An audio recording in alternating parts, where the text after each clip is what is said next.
Hey everybody, welcome back to Tech Odyssey. So, ironically enough, Samsung is finally starting to push out the March security patch update for the S22 series phones. Of course, embedded in this security patch update, which actually fixes quite a few security vulnerabilities, good on them. I'm glad we get these mostly monthly security patch updates. They are embedding the fix for the game optimization service so that no longer will your games be throttled as soon as you turn them on. And that was the big problem with that game optimization service, was that it throttled everything as soon as you turned it on by identifying markers on software such as apps, but also expanded and it covered a lot of common things to include even the launcher and the app store, which was completely weird. But now in this fix, they're making it where that doesn't happen anymore. There's an alternate game mode if you want to turn kind of things on to make it more aggressive with the throttling to give you a more even gaming performance and also help out with the battery and the heat issues. So it won't start throttling them immediately. It will still throttle them if they start to basically use up too many resources, if it starts to overheat the phone too much. There are different layers of protection to keep your phone from self-destructing by trying to run a game at its maximum, but no longer will it be throttled as soon as you turn the sucker on. And I think people appreciate that because it was very aggressively throttling with a lot of different games, so much so that it was lowering the performance up to 50% in some situations and caused the Samsung CEO to actually apologize to users at their last shareholder meeting. So I think that's a good thing.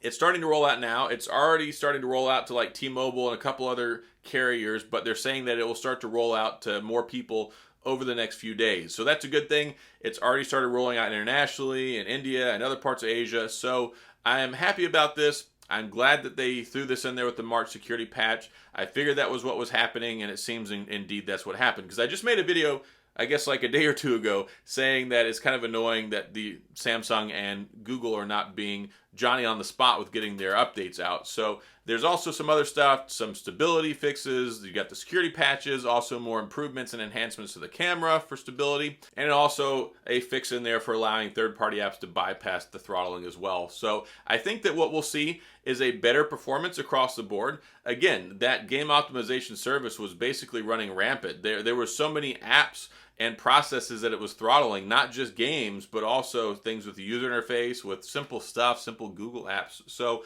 I think you'll see a better performance across the board. I think you'll see a more enjoyable experience. What you may notice is some more heat though, and you may also notice worse battery life.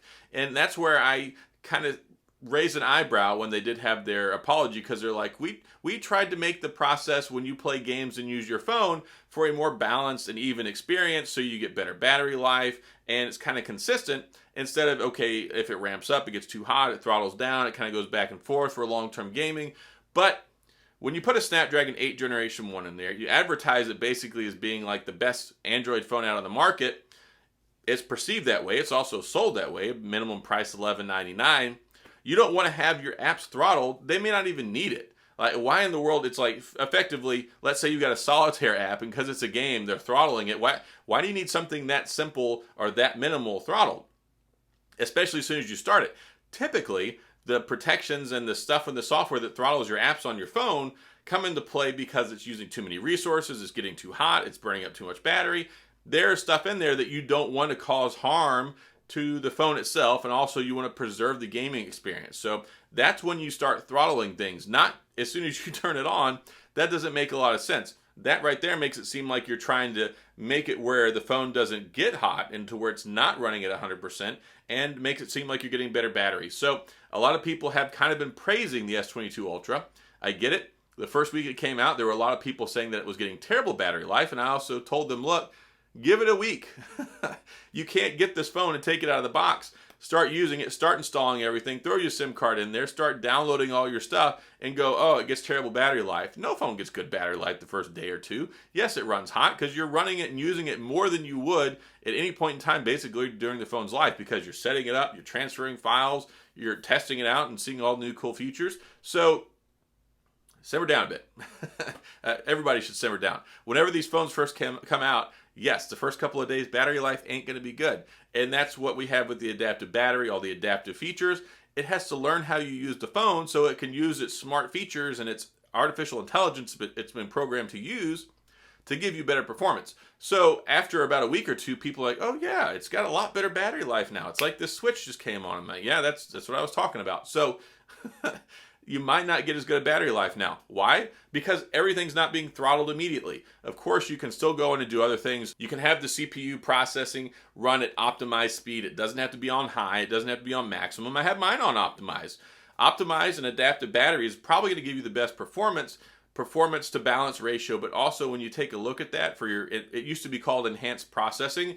It never impacted games, and that's where this game manager and the game optimization service comes into play, because that's something that controlled that secondarily. But see, we were also led to believe that if you don't have that stuff turned on, that it won't be a problem, but it was already built in there. You had no control over it. Now we have some control on it. If you want, go into the game experience manager and you can change it and make it to where it will run more throttled and more adaptive. That's fine. That's the alternate game mode that's going to be in there now. But as far as your phone, you should be good now. Of course, we're over 2 weeks into March now, but I'm glad they got this fixed. I'm glad they combined it. Thankful that they've got these security patches out there. I like the security patches.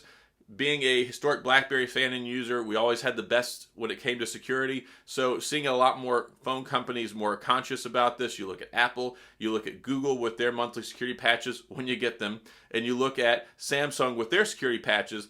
There's a lot of people that are trying to stay on top of this now, so I appreciate the monthly updates on that. Of course, we get quick patches if there's an emergency, but you should be getting your update. Go ahead and check. You might need to check manually, and you can do that very simply by going into the settings. Once you're in the settings, you can swipe all the way down to software update, and then you can go to download and install, and then whenever you're there, it should pop up if it's available. It might not be available for you yet, only for certain carriers so far, primarily T-Mobile. So if you've got T-Mobile, you got an S22, it should be available now. But if not, over the next day or two, it should roll out to you on AT&T and Verizon and all that good stuff. So I just want to let you guys know, let you know some of the changes, let you know why they went about it this way and why they kind of merged some of these features and the changes with the security patch update for the month. So there you go. There you have it. Your happiness has been restored maybe, and hopefully everything is all right now. So go ahead and download it if you can, test it out, get it set up on your phone, and of course you want that security patch protection as well. So that's all I've got in this video. If you have any questions or comments, please head down in the comment section and I'll get back with you. If you enjoyed the video, please hit the like and the subscribe button and the little notification bell if you want updates when new videos come out. And as always, thanks for being here. I appreciate you watching, and I'll see you guys next time.